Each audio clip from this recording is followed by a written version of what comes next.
Hello అండి అందరికీ. అందరూ ఎలా ఉన్నారు? బాగున్నారా? నేనైతే చాలా బాగున్నానండి. ఇవాళ రాఖీ పండుగ కదా, అందరికీ ముందుగా హ్యాపీ రాఖీ. చూస్తున్నారు కదా, ఇక్కడ వీళ్ళిద్దరూ నా తమ్ముళ్ళు అనమాట.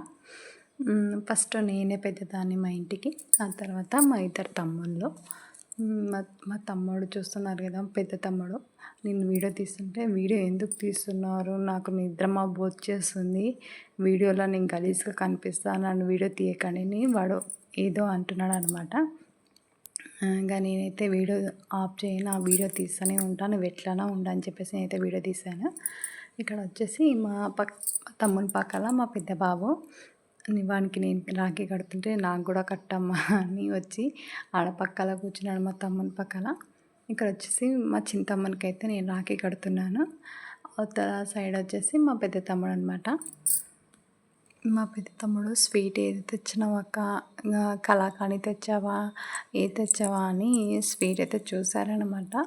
నేను వచ్చేసి పేడా ఉంటుంది కదా, అదైతే తెచ్చానమాట. ఎప్పుడు గీ స్వీటే తెస్తావా అని వాడైతే అని అనేసాడు.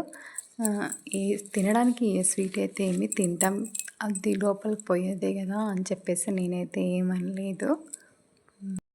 ఇక్కడ మా పెద్ద బాబు అయితే ఎప్పుడెప్పుడు మా అమ్మ స్వీట్ నాకు ఇస్తుందా, నేను ఎప్పుడు తిందామా అని మా తమ్ముని పక్కలనే కూర్చున్నాడు అనమాట. నాకు వచ్చేసి నేనైతే స్వీట్ అస్సలు ఇవ్వను మా పెద్ద బాబుకి, మా చిన్న బాబుకి. ఎందుకంటే వాళ్ళకి స్వీట్ అసలు పడదు, వాళ్ళకి స్వీట్ తినగానే దగ్గు వచ్చేస్తుంది. అందుకని చెప్పేసి నేను స్వీటే కానీ బయట అవి ఏమే కానీ ఇప్పాను అనమాట. కానీ మా పెద్ద బాబు వినడు, స్వీట్ చూస్తే అది తినే వరకు వాడు ఉండడనమాట.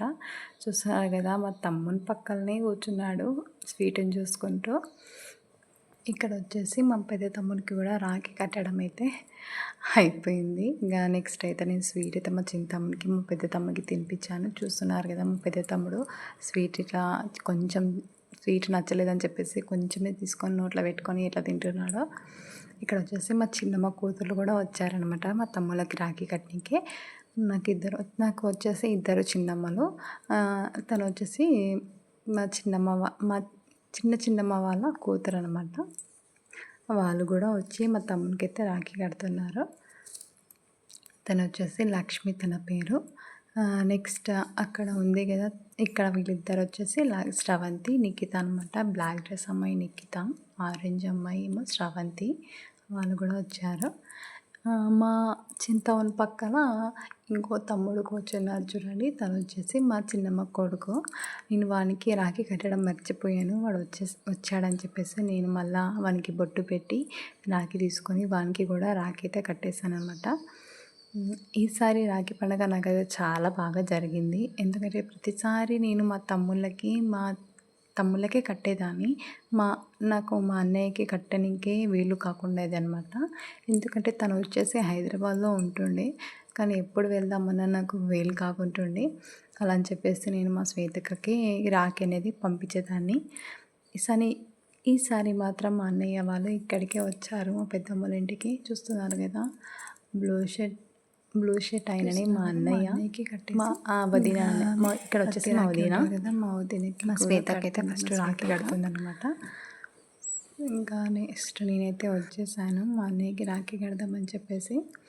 నేను కూడా వచ్చి మా అన్నయ్యకి బొట్టు పెట్టి రాఖీ అయితే కట్టేసాను అనమాట. మా అన్నయ్యకి రాఖీ కట్టినాక మా వదినకి కూడా బొట్టు పెట్టి మా వదినకి కూడా రాఖీ కట్టాను.